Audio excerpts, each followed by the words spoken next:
Diet soda, juice, even coffee, they are served at every meal. And you may have heard about this new study. It was released just last week. It says that these drinks with a sugar substitute can increase your risk of dementia and stroke. Joining us this morning to talk more about this is Dr. Niels Mueller, an interventional neurologist at Delray Medical Center.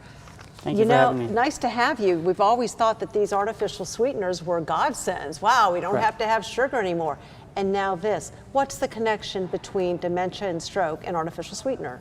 So this study that you're referring to is really the third in a series of very large studies, and they basically show that artificial sweeteners aren't associated with lower rates of diabetes and cardiovascular risk factors, but rather the opposite. They seem to induce potentially the diabetes. There's some animal studies that confirm that. So we're believing now that people get a false illusion of being able to drink large amounts of these soda pops while it actually makes them sick. What does it do to the body? So it probably induces the typical vascular risk factors, high blood pressure, diabetes, obesity. And that secondarily leads to dementia and risk of stroke. So are we saying then someone at home says, okay, I'm going to empty out all those packets of artificial sweetener. I'm going to go for a Coca-Cola or, well, any type of sugary soda, not necessarily a brand name. I'm going to dump regular sugar into my coffee. Is that okay? So sugar probably has its risks too. It induces diabetes as well. So the best thing is to drink something that doesn't have any of those, artificial or real sweeteners, and just drink an iced tea, drink a coffee.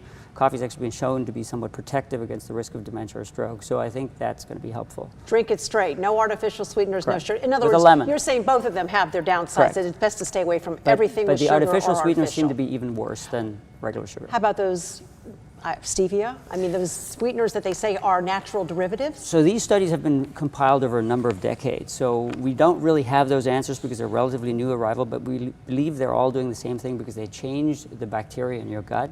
They change how your composition of bacteria are, and that makes you eventually unhealthy. What I'm hearing from you, and correct me if I'm wrong, Dr. Mueller, is the sweeteners are in general not so good for us. So the sweeteners, especially that can't be absorbed, that stay in your intestine and get broken down into other things by these bacteria, are probably bad for us. Are there any alternatives? It's hard to say. I mean, the best thing is really a low glycemic diet, a healthy diet where you eat, like somebody in Sicily on a mountain, eat, regular vegetables, regular salads, fish twice a week, drink a glass of wine, eat a lot of garlic, a lot of olive oil. They call that the Mediterranean diet. That's really the healthiest thing. Stick to that Mediterranean diet. Yes. You didn't say any sweets in it either. No, I mean, they're okay in moderation. Everything is okay. Don't they eat biscotti over there or something? In moderation.